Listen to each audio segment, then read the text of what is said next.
नमस्कार, प्रदेश के प्रश्न में आप सभी का बहुत स्वागत है। आपके साथ मैं हूं दीपिका। ग्वालियर के शहर में एक सनसनीखेज घटना हुई है। एक शख्स ने अपनी ही बेटी की गोली मारकर हत्या कर दी।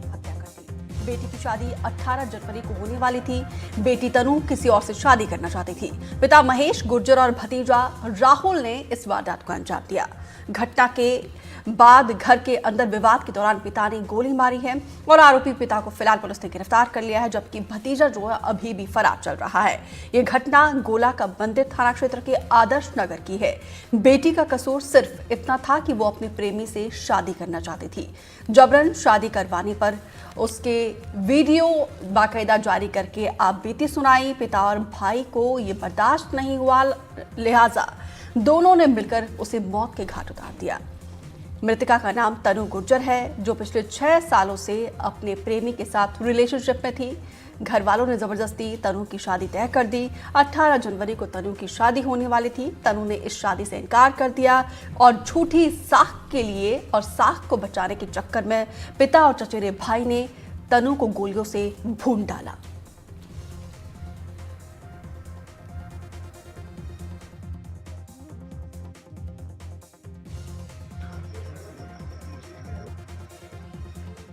अगर मुझे कुछ हुआ है। मेरा नाम तनु गुर्जर है। मेरे पापा का नाम महेश गुर्जर है। मेरी मम्मी का नाम ममता गुर्जर है। मैं ग्वालियर पिंटू पार्क आदर्श नगर की निवासी हूँ। जैसे कि मैं आपको बताना चाह रही हूँ कि मैं एक लड़के से बहुत प्यार करती हूँ और मेरे हमारे रिलेशन को 6 साल हो गए हैं। पहले मेरे घर वालों ने शादी के लिए हाँ कर दी थी, बट फिर मना कर दी और वो मेरे को डेली मारते भी हैं, मारने की धमकी भी देते हैं। और जिससे मैं प्यार करती हूँ उसका नाम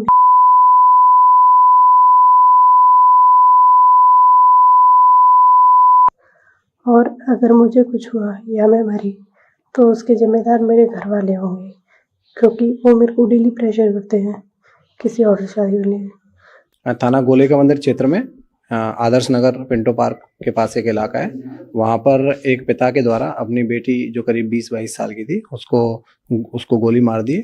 अभी तक की जांच में ये पता चला है कि बेटी कहीं और शादी करना चाहती थी और माता पिता उसके कहीं और शादी करना चाहते थे। इस बात को लेकर उनके बीच में तनातनी हुई और उन्होंने अपने भतीजे के साथ मिलकर अपनी बेटी को गोली मार दी है।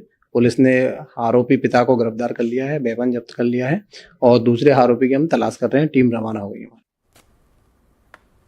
और इस पर बातचीत करने के लिए खास मेहमानों का पैनल हमारे साथ जुड़ चुका है। रुचिका सचदेवा सामाजिक कार्यकर्ता है, कनिषा मल्होत्रा इन्फ्लुएंसर है, एक्टर हैं और तान्या तिवारी वकील है, अरविंद खरे रिटायर्ड डीएसपी है। आप सभी मेहमानों का हमारे साथ जुड़ने के लिए बहुत बहुत शुक्रिया। सबसे पहले रुचिका सचदेवा जी, आपके पास आते हुए, क्योंकि अगर ग्वालियर चंबल की बात की जाए तो यहाँ पे शुरू से ही बच्चियों के लिए, महिलाओं के लिए, युवतियों के लिए मानसिकता ठीक नहीं है, हालात ऐसे ही है। ये जो सो कॉल्ड ऑनर किलिंग है, इसमें हमेशा से लड़कियों को टारगेट क्यों किया जाता है? क्या परिवार की इज्जत का जिम्मा सिर्फ लड़कियों के ऊपर ही होता है?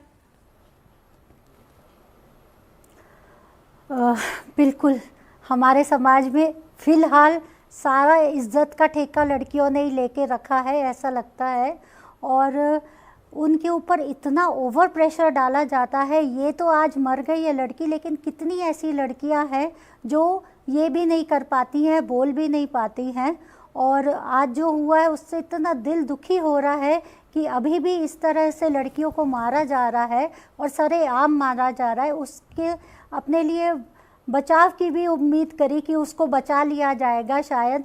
शादी या नहीं शादी तो अलग बात है, और लेकिन इज्जत के नाम पे लड़कियों के बहुत दुखद है ये कि उनको मारा जा रहा है। आज भी बहुत दिल दुखी हो रहा है सही में इस तरह से। और एमपी में तो स्पेशली ये बहुत ज़्यादा मैं देख रही हूँ, बार बार ये सुनने आ रहा है ऑनर किलिंग, ऑनर किलिंग। कौन सा ऑनर है इसमें? लड़कियों को मारने में कहाँ का ऑनर है ये समझ नहीं आ रहा है। बिल्कुल कोई ऑनर किलिंग नहीं है, ऑनर इसमें बचा ही नहीं है। किसी भी इंसान का ऑनर किसी की भी हत्या करने में नहीं है। बिल्कुल। वैसे तो सरकार यहाँ पे कहती है कि दावा करती है कि लाडलियों को पूजने वाली सरकार है, लेकिन कनिषा, आपके पास आते हुए, एक तरफ देश के सर्वोच्च पद पर महिला राष्ट्रपति है और मध्य प्रदेश में भी अगर हम ग्वालियर की बात की जाए तो यहाँ पे ग्वालियर घराने से ही ना जाने देश की पहली क्लासिकल सिंगर यहीं से है, और ग्वालियर से सियासत पर जो है काफ़ी बड़ी बड़ी महिलाएं सत्तासीन रही हैं। उसके बावजूद इसी ग्वालियर इलाकों में, वैसे तो खैर ऑनर किलिंग के मामले कहीं से भी आए, बट ग्वालियर की अगर हम स्पेसिफिकली बात की जाए तो ऐसा विरोधाभास क्यों नजर आता है? मुझे ऐसा लगता है कि अभी भी ना बहुत जगह पे एजुकेशन बहुत ज्यादा नहीं आगे बढ़ी है, तो इस वजह से अनएजुकेटेड जो लोग हैं वो ये करते हैं। मैं स्पेसिफिकली बोलना चाहती हूँ क्योंकि मैंने ये केसेस मेट्रोपॉलिटन में बहुत कम सुने हैं। अगर आप बात करें ग्वालियर जैसे शहर की तो मैंने ये केसेस थोड़े ज्यादा सुने हैं। यहाँ पे कितने लोग ऐसे हैं जो छोटे छोटे, मैं एक सोशल मीडिया इन्फ्लुएंसर हूँ, तो बहुत सारे ऐसे लोग हैं जो छोटे शहरों से भी जो है आज के टाइम में इन्फ्लुएंसर्स बन रहे हैं। बट अभी भी अगर हम सही एजुकेशन दें माँ बाप को, बच्चों के माँ बाप को, तो मुझे ऐसा लगता है कि वो इन सब चीजों से बच सकते हैं। और जहां तक लड़कियों की बात है कि ऑनर किलिंग में सिर्फ लड़कियों को ही क्यों टारगेट किया जा रहा है, मुझे लगता है कि उनको कमजोर समझा जाता है। जबकि आपने जैसे कहा कि आज एमपी है, सीएम है, कितने सारे ऐसे पद हैं जिस पे औरतें हैं, लेकिन फिर भी औरतों को अभी भी वो जो है नहीं मिली है जो उनको मिलनी चाहिए। आज की सोसाइटी में इज्जत और आज की सोसाइटी में वो फ्रीडम अभी भी नहीं मिली है, जबकि हम देख रहे हैं कि औरतें कितना आगे बढ़ गई हैं। कनिष्ठा, ठीक है, जागरूक करना वो अलग बात है, एजुकेटेड करना वो उस तरफ भी काम होना चाहिए, लेकिन ये जो टैबू को मिटाने के लिए कोई स्पेसिफिकली अलग से काम करना चाहिए। इम्पोर्टेंट है एजुकेशन। टैबू को काम करने के लिए जब तक आप उनको ये चीज पढ़ाएंगे नहीं, देखिए सबसे पहले तो हमारे देश में 18 साल जो है एक इंसान को अडल्ट कहलाया जाता है, तो अडल्ट्स के पास वो सारी पावर होती है कि अपने डिसीजन वो खुद ले सकें। तो अगर कोई इंसान उनको फिर भी ये नहीं दे रहा है फ्रीडम, तो उसको सबसे पहले तो एजुकेट करना जरूरी है।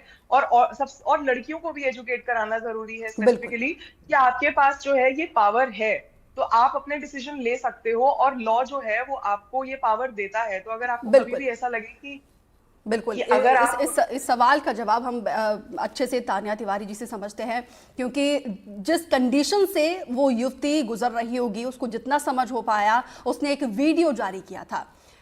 तानिया जी, क्या आपको लगता नहीं था कि कानून के हिसाब से उसको संरक्षण मिलना चाहिए था? क्योंकि वो अडल्ट है, वो अपने हिसाब से अपने साथी को चुनने का अधिकार रखती है, संविधान हमें वो इजाजत देता है। संविधान इजाजत देता है कि हम अपने साथी को चुने, हम अपनी जिंदगी पीसफुली निर्वाह करें, और हम अपने हिसाब से जिसके साथ भी रहना चाहते हैं उसके साथ हम रहें। लेकिन ये बहुत ही अनफॉर्चुनेट है, बहुत दुर्भाग्यपूर्ण है कि माता पिता भी ये समझ नहीं पाते हैं, बच्चे भी अपने राइट से काफी बार अवगत नहीं होते हैं। तो एजुकेशन तो आई वुड नॉट से कि बहुत बड़ा एक फैक्टर है, क्योंकि आज का लिटरेसी रेट काफी बढ़ा हुआ है, लेकिन सोशल अवेयरनेस बहुत ज्यादा कम है। उस बच्ची ने वीडियो जारी किया था, और जितनी जानकारी मुझे प्राप्त है, पुलिस ने मौके पर पहुंचकर उस युवती से नारी निकेतन में आने के लिए अनुरोध भी किया था। तो कहीं ना कहीं मुझे ऐसा लगता है कि उस युवती ने शायद ये अंदाजा नहीं लगाया होगा कि मेरे ही घर वाले मेरे खिलाफ इतना बड़ा कदम उठा लेंगे। उनके लिए ये so called honour killing, honour जो है, परिवार की इज्जत मुझसे ज्यादा बड़ी हो जाएगी। जिस बाप ने मुझे दुलार के बड़ा किया है, उसके लिए मुझसे ज्यादा मेरे परिवार का सम्मान बड़ा हो जाएगा। तो मुझे ऐसा लगता है कि हम एज अ सोसाइटी बच्चों को, युवतियों को, युवकों को अवगत तो करा ही सकते हैं उनके राइट से। दूसरा ये है कि हम कैंप्स ऑर्गेनाइज कर सकते हैं, उनको और ज्यादा अवेयर कर सकते हैं। इस कवायद में मैं आपको एक एग्जांपल भी देना चाहूंगी। कुछ समय पहले, मुझे लगता है शायद अक्टूबर की बात है, एक कपल ने अप्रोच किया था मध्य प्रदेश उच्च न्यायालय को, ये बोलते हुए कि शायद उनपे ऑनर किलिंग हो सकती है, दे मे फॉल प्रे टू दैट।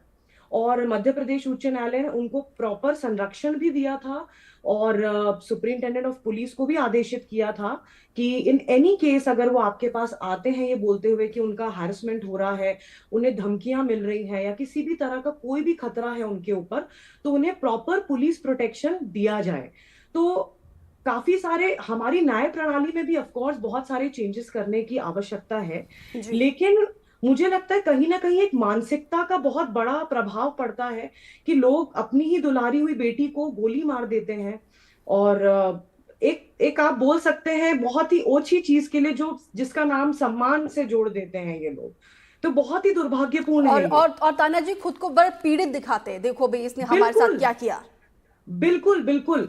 मैं वही बोलती हूँ, मुझे तो बड़ा आश्चर्य लगता है कि हम उस देश से आते हैं, हम उस संस्कृति से आते हैं जहां पर प्राचीन काल से गंधर्व विवाह की व्यवस्था थी, जहां माता सीता का स्वयंवर हुआ था, द्रौपदी का स्वयंवर हुआ था, उन्हें अपना वर चुनने की आजादी थी उस समय बिल्कुल में। तो ये तो लगता है कि हमारी सोसाइटी पीछे की ओर अग्रसर हो रही है, ना कि आगे की ओर अग्रसर हो रही है, जो बड़ा ही दुर्भाग्यपूर्ण है। बिल्कुल। अरविंद खरीजी, अब आपके पास आते हुए, क्योंकि युवती ने पहले से ही वीडियो जारी किया था, पुलिस की भूमिका को आप कैसे देखते हैं? पुलिस के ऊपर कितना प्रेशर होता है? क्योंकि देखिए, इस पूरी घटना में वारदात को अंजाम देने के बाद पिता जो है पिस्टल को वो लहराता रहा, उसके माथे पर कोई शिकन नहीं थी। अगर पुलिस गंभीरता से लेती इस पूरे मामले को, तो शायद ही बच्ची युवती जो है हमारे बीच होती। कार्रवाई अपनी जगह सही है। जब लड़की का वीडियो वायरल पुलिस अधिकारियों को मिला तो उन्होंने घर पे उसको वेरिफिकेशन के लिए उससे बात की लड़की से, और उसके अलावा जितनी कोशिश कर सकती थी पुलिस ने की। क्योंकि घर के अंदरूनी मैटर में पुलिस डायरेक्ट दखल नहीं देती है, पुलिस की एक मर्यादा है। बिल्कुल। अब ये बात हो रही है इस घटना के संबंध में, मैं इस क्षेत्र में 10 साल पुलिस की सर्विस में रहा हूँ, और गुर्जर समाज जो है, जिस समाज की ये लड़की है, इस समाज में बहुत कुरीतियां हैं, बहुत ही ज्यादा ये बैकवर्ड था। इसमें एक कमांडेंट हुए इनके समाज के यशवंत सिंह घुरैया, उन्होंने पहली बार लड़कियों की शिक्षा और इन समाज को शिक्षा में जोड़ने का काफी प्रयास किया था। और एक समाज के एक और है इनके, हरिगिरी महाराज, वो भी गुर्जर समाज को लगातार समझाते रहते हैं कि बच्चियों को इज्जत करो, उनको पढ़ाओ लिखाओ, नशा वगैरह ना करो। ये बड़ी जबरदस्त बैकवर्ड कास्ट है, और अपने आप सम्मान के लिए बहुत सी लड़ाई झगड़े और जितने अपराध होते हैं, बड़े जघन्य अपराध, उसमें ये रही। लेकिन अभी जरूर 10-20 साल में इनमें कुछ सुधार हो रहा है। इसमें जो समाज के, जो इनके समाज के बड़े मुखिया रहे, कमांडेंट जसवंत घुरैया साहब और हरिगिरी बाबा शीतल जाए, विकास हो रहा है। तो जब तक इनके समाज में ये चेतना नहीं आएगी, ये अपराध नहीं रुक सकते। और इसके लिए पुलिस, किसी के घर में कोई भी पुलिस अधिकारी हो, घर में इतनी दखलंदाजी के अधिकार पुलिस को है नहीं। पुलिस का जो दायित्व था, पुलिस ने तत्काल उसको गिरफ्तार किया। और ग्वालियर के पुलिस अधिकारी जो हैं, हमारे एसपी धर्मवीर यादव साहब, बहुत ही एक्टिव और स्मार्ट एसपी हैं, इसको दूसरे मुलजिम को भी तत्काल पकड़ लेंगे। इन घटनाओं में रोकने के लिए सबसे ज्यादा जिम्मेदारी गुर्जर समाज की है, जिसके लिए समाज के कुछ लोग काम कर रहे हैं। इसके लिए प्रशासन को भी चाहिए इस ओर विशेष ध्यान दे, खासतौर से लड़कियों के संबंध में, और शिक्षा पे ध्यान दे, इनके हॉस्टल बनवाए, इनको पूरा संरक्षण दिया जाए। बिल्कुल। रुचिका सचदेवा जी, क्योंकि देखिए, ऐसे लोग जो है ऐसी वारदात को अंजाम देने के बाद बड़ा फक्र महसूस करते हैं कि ठीक है, मैंने अपने सम्मान का बदला ले लिया है, और फिर संवेदना बटोरने की भी कोशिश करते हैं। ऐसे आपराधिक लोगों के खिलाफ क्या कार्रवाई होनी चाहिए? दुर्भाग्य तो ये है कि ऐसे में कोई कानून भी नहीं है, और इसी सोसाइटी के लोग, इसी समाज के लोग, इसके भीतर ही जिनको सम्मान का बड़ी ज़्यादा चिंता होती है, उनको, जो तथाकथित लोग, सम्मानित लोग, अपने आप को ऐसे महसूस करते हैं कि उनका सपोर्ट मिलता है, जो इस समाज के मौजूद लोग होते हैं। जी ज़रूर चलता है, और वो बल्कि खाली ये 2 लोगों ने नहीं मारा है, वो पूरे समाज ने मिलकर उसको, लड़की को मारा है। मैं तो ये मानती हूँ, क्योंकि ये तो सामने आए हैं बंदूक लेके, जो बंदूक लेके नहीं आए हैं वो क्या कर रहे हैं, वो पीछे से बातें बना रहे हैं। और देखा, और कई लड़कियों के पिता तो ये भी होंगे कि अगर तुमने भी ऐसे करा तो तुम्हें भी मार दूंगा, ये भी बोलने से वो लोग पीछे नहीं हटेंगे और मार भी देंगे शायद। क्योंकि लड़कियों को अपने लिए अगर बोलना है, और अगर माता पिता को अगर सिखाना ही है अपने बच्चों के कि हमारे समाज में ऐसी शादियां नहीं होती है, तो उनको बचपन से उस टाइप की ट्रेनिंग दो। जब कह रहे हैं कि 6 सालों से अफेयर था, तो आपने 14 साल से अपनी लड़की को क्यों नहीं, जब वो 14 साल की थी तब से उसको ट्रेन करो कि हमारे यहाँ पे इस तरह से नहीं होता, आपको ऐसे शादी करनी है। तो वो, हाँ, तभी तो वो कह रही हूँ ना कहीं वो बैलेंस बिगड़ जाता है जब माता पिता और बच्चों के बीच में। तो कभी या तो गोली मारते हैं, या फिर बच्चे सुसाइड भी करते हैं, चाहे फिर वो लड़के हों चाहे लड़कियां हों। और यहाँ पे ही अगर कोई लड़का अपनी पसंद की शादी करना चाहे तो उसको शान समझते हैं कि देखो हमारा लड़का तो अपनी पसंद की लड़की लेकर आ रहा है। ये भी बहुत बड़ी बात है। तो लड़कियों को ये अधिकार नहीं दिया जा रहा है बिल्कुल भी। और बैलेंस में 20 साल की लड़की की शादी करने की इतनी क्या जल्दी पड़ी थी उनको? अभी समझाते, उसको पढ़ाते, 25 साल तक होने देते, थोड़ा उसको मौका तो देते जीने का लड़की को कम से कम। और उसके बाद हो सकता है वो भी समझती, अभी बहुत 20 साल के बच्चे का बहुत कमज़ोर दिमाग होता है मेरे हिसाब से, इतनी जल्दी शादी नहीं करनी चाहिए थी। और इतना तेज़ गुस्सा कि अपने ही पैदा करे हुए बच्चे को आप मार रहे हो, ये तो कहीं से भी जस्टिफाइड नहीं है, और वो भी सामाजिक प्रेशर में। और अभी भी समाज का प्रेशर बहुत ज़्यादा है, हम समाज के लोग हैं, हमें ही वो धीरे धीरे बदलना होगा, लोगों को बताना होगा कि नहीं, लड़कियों को अधिकार है, उनको ये मिलना चाहिए, प्रैक्टिकल वे में मिलना चाहिए और ये उनको अधिकार। बिल्कुल। कनिष्ठा जी, क्योंकि जिस तरीके से यहाँ पे हमें सचदेवा मैम ने कहा है कि 20 साल में वाकई में कुछ समझ नहीं होता, क्योंकि आप टीनेज क्रॉस करके जस्ट 20 में एंटर हुए होते हो, क्या सही है क्या गलत है, इवन इस समय तो करियर के लिए भी कुछ नहीं समझ पाते हैं, ये तो पूरी लाइफ का डिसीजन है। ऐसे में युवाओं के लिए आप क्या कहना चाहेंगे बतौर इन्फ्लुएंसर जो इस सिचुएशन में है? मैं ये कहना चाहूंगी कि सबसे पहले तो, क्योंकि अभी तो जैसे इन्होंने बोला कि 20-21 साल में शादी नहीं होनी चाहिए, ये एग्जैक्टली ऐप्ट है, क्योंकि 20-21 साल में तो आप कॉलेज में होते हो, अभी आप अपना स्ट्रीम ही चूज कर रहे हो, तो कि करियर वाइज मुझे क्या करना है। तो मुझे लगता है कि इस बार एज एन इन्फ्लुएंसर मैं ये बोलना चाहूंगी कि सबसे पहले डिसाइड करो कि आपको जिंदगी में करना क्या है। शादी आपका सबसे लास्ट स्टेप होना चाहिए। अगर आप किसी से प्यार भी करते हैं या फिर आपका कोई रिलेशन भी है, तो अगर आपके माँ बाप नहीं समझ रहे हैं, तो अगर आप उनसे बात करेंगे कि पहले हम अपना करियर बनाना चाहते हैं, उससे 2 फायदे होते हैं। एक तो आप अपने पैरों पे खड़े हो जाते हैं, आपको वो इंडिपेंडेंस मिल जाती है, आप पैसे कमाने लग जाते हैं, तो आपको वो इंडिपेंडेंस मिलती है कि आप कोई स्टेप उठा सके। अगर आप किसी के साथ इन्वॉल्व भी हैं इन अ रिलेशनशिप, तो आप जाके कुछ स्टेप ले सकते हैं। जैसे तान्या जी ने कहा कि आप उनको प्रोटेक्शन मिल सकती है, वो जाके कहीं पुलिस में अगर बात करें, एक 20-21 साल की लड़की को बस उतना ही दिमाग होगा कि चलो ठीक है, मैं एक वीडियो बना लेती हूँ और उसके बाद मैं इसे सोशल मीडिया पे डालूंगी ताकि लोगों का अटेंशन आए। उसके दिमाग में शायद ये बात आई भी नहीं होगी कि मैं किसी और से जाके बात करूं।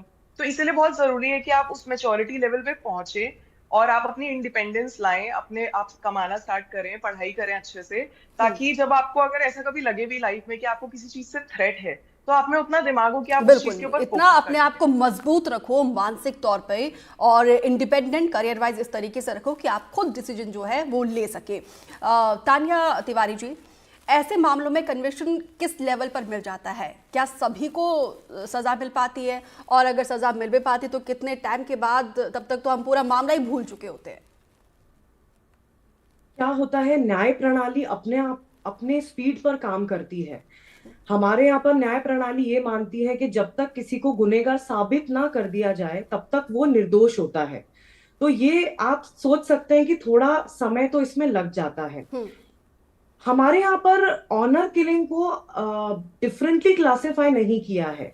इसका कन्विक्शन जो है, जैसे अभी इनके पिता हैं, इनके जो ममेरे चचेरे भाई हैं, तो उनका कन्विक्शन अकॉर्डिंग टू अभी जो भारतीय न्याय संहिता की जो धाराएं हैं जो डील करती हैं मर्डर कल्पेबल होमिसाइड से, उनके द्वारा किया जाएगा। कुछ समय लग जाता है। अब एक विडंबना की बात ये भी थी कि पूरा परिवार शामिल था इन सब कृत्यों को करने में, लेकिन कोई सामने नहीं आता है कंप्लेंट करने के लिए, कोई गवाह सामने नहीं आता है। लेकिन अगर आप पिछले कुछ वर्षों को देखें तो कन्विक्शंस हुए हैं, लाइफ इम्प्रिजनमेंट्स मिले हैं, और there has been a very high rate of cognizance taken by the courts कि ऑनर किलिंग्स को स्टॉप किया जाना चाहिए। और कोर्ट्स ने काफी पॉजिटिव रवैया रखा है। जैसे कुछ मुकदमे जो बहुत लैंडमार्क रहे हैं, जैसे शक्ति वाहिनी का केस रहा है, जिसने स्टेट को भी आदेशित किया कि ऑनर किलिंग्स के साथ कैसे टैकल करना चाहिए, कैसे डील करना चाहिए, क्या रेमेडियल मेजर्स हो सकते हैं। और बहुत सारे इस तरह से जितने भी मामले कोर्ट्स ने डिसाइड किए हैं वो लैंडमार्क रहे हैं, और उन्हीं के तर्ज पर आगे की कार्यवाही भी की जा रही है। अनफॉर्चुनेट बात है कि एक बिल आया था 2010 में जो कि टेबल ही नहीं हो पाया, जिसमें इसको ऑनर किलिंग को as a separate offence classify करने की कवायद चली थी। तो ये भी देखिए इन फ्यूचर प्रोस्पेक्ट्स हो सकते हैं कि ऑनर किलिंग को भी एक सेपरेट ऑफेंस करके हमारे न्याय प्रणाली का हिस्सा बनाया जाए। तो उसके लिए वी आर वेरी होपफुल कि ऐसा हो, तो एक क्लासिफिकेशन में भी काफी क्लैरिटी होगी। जो लॉ एनफोर्समेंट एजेंसीज हैं उनको भी काफी क्लैरिटी होगी कि हमें इन केसेस से डील कैसे करना है। अभी मर्डर्स होते हैं लेकिन वो क्लासिफाई नहीं हो पाते हैं एज ऑनर किलिंग्स।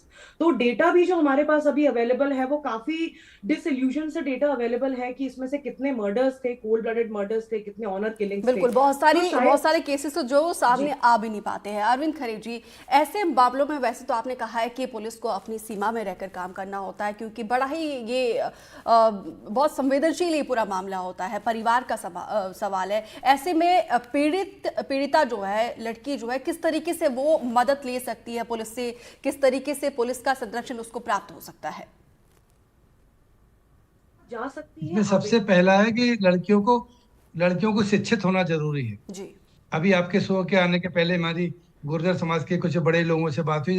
ये जो गुर्जर समाज है चंबल संभाग में पाया जाता है, उस तरफ ज्यादा रहती है लोग, इनके जो परिवार है।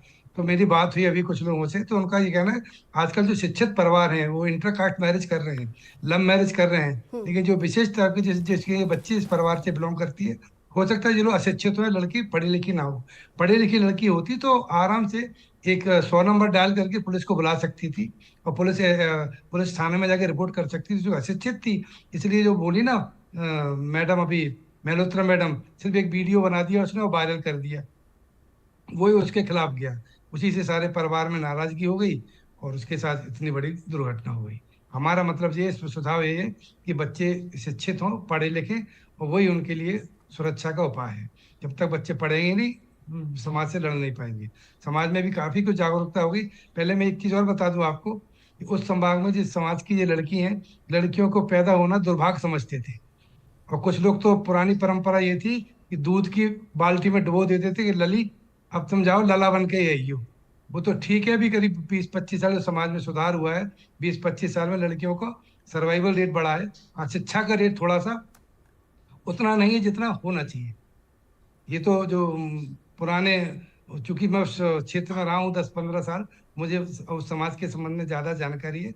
सिर्फ शिक्षा ही एकमात्र उपाय है जिससे ये सर्वाइव कर सकती। इस टाइप की प्यारी बच्ची हैं जो बेमौत मारी गई, जिसका कोई कसूर नहीं था, उसे जिंदगी देखी नहीं थी, जिंदगी जी नहीं थी, सिर्फ एक इच्छा थी, प्यार करना कोई गुनाह नहीं था। आजकल बच्चियां कर रही हैं, ऊपर सब जगह चल रहा है। वो समाज थोड़ा बैकवर्ड था और थोड़ा मेंटल भी होगा, थोड़ा सनकी टाइप का भी होगा।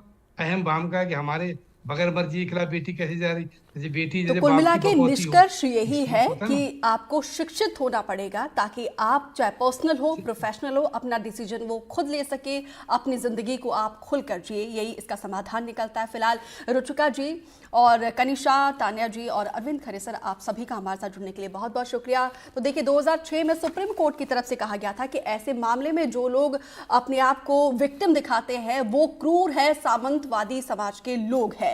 ऐसे लोगों के खिलाफ सख्त कार्रवाई होनी चाहिए और कठोर कार्रवाई होनी चाहिए। ये देश की सर्वोच्च अदालत के द्वारा कहा गया था। तो हम यही उम्मीद करते हैं कि इस पूरे मामले में ऐसी कुछ कार्रवाई नजीर पेश हो ताकि दोबारा ऐसी घटना ना दोहराए। फिलहाल यहाँ पे रुक रहे एक छोटे से ब्रेक के लिए, जल्द लौटेंगे।